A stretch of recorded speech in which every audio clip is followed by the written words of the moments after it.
Thanks so much for tuning in to this week's episode of Staying on Top.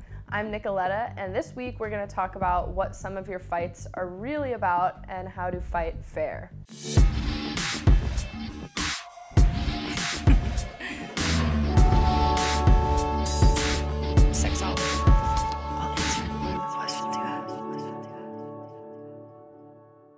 So in my own relationships, in friends' relationships, in couples that come to see me, I often hear about fights that I like to call the towel argument.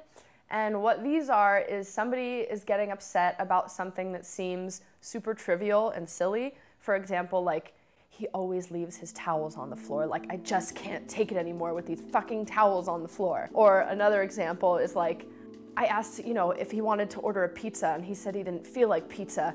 And so he got home and I was like, why didn't you want to eat the pizza with me? You don't like to eat dinner with me?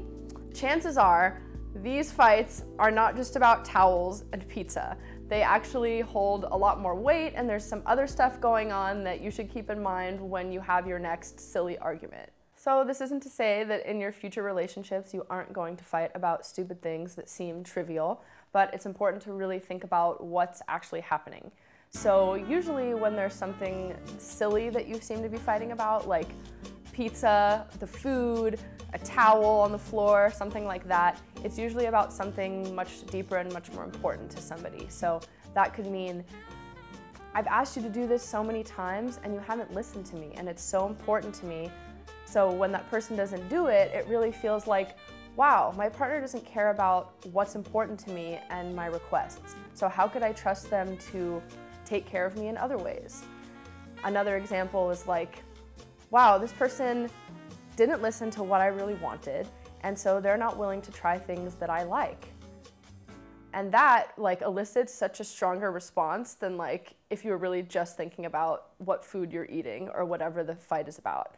Fighting about money is also a big one. I mean, this could obviously represent something bigger, but often money represents something like a power struggle or trust or someone's willingness to contribute to the relationship as a unit, or to invest, literally and metaphorically, into the relationship.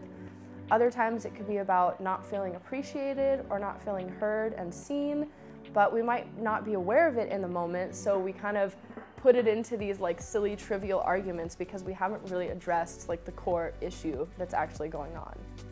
So if you are in a relationship, you need to accept the fact that there's going to be disagreements and fights, but that doesn't mean that these fights and disagreements have to be a negative thing. They can actually bring something positive if you learn how to fight fairly. So in her new book, Dr. Jenn Mann's The Relationship Fix has a great chapter on how to fight fairly. So I would recommend checking that out after this video. But to give you a little bit of overview, here's some things to avoid when you're getting in arguments with your partners. 1, don't threaten breaking up or divorce or something like that. Usually it's an empty threat, but it's really hurtful and it doesn't get you anywhere. So don't threaten if you do this, I'm gonna break up with you, or if you do this one more time, we're getting a divorce. I mean, if that's how you really feel, you need to consider it, but don't use it as a manipulation technique or something just to fuel the fire and make your partner upset. Another thing to avoid is name calling or making fun of your partner. So this can be hard when you're super upset and things are getting heated. It's hard not to use curse words and be like, you're a fucking asshole, you're this, you're that. And so to avoid that, but also not mocking and making fun of your partner, not only is it hurtful, but it's also totally avoiding what the issue actually is, and you're not going to get anywhere with that kind of talk. Another thing to avoid when you're fighting or in an argument with your partner is using universal broad statements, saying things like, you never do this, you always do this, how come it's always like that?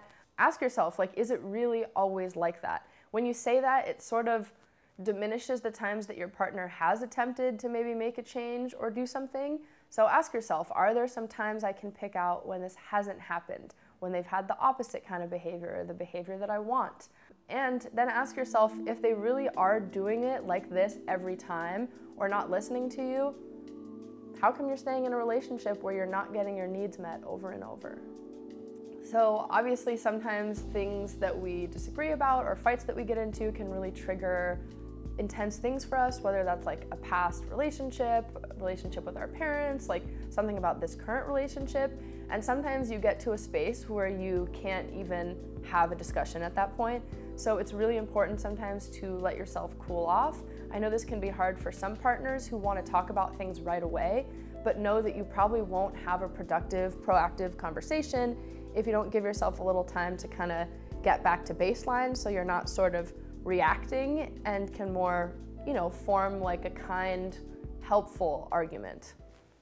Another important thing to keep in mind when you're in a fight or an argument with a partner is not to think of yourself as a detective or a lawyer. So it can be easy to get caught up in the details, like, well, you were 5 minutes late. No, you were 8 minutes late.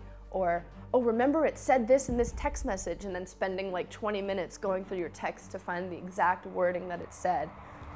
Winning this argument is losing the larger war.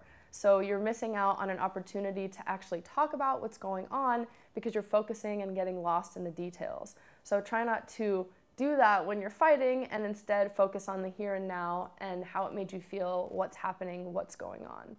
So if you're interested in addressing some of these things, or you feel like you and your partner are struggling to fight fairly, reach out to me, come talk to me, or I'm happy to give you some referrals to some other good resources.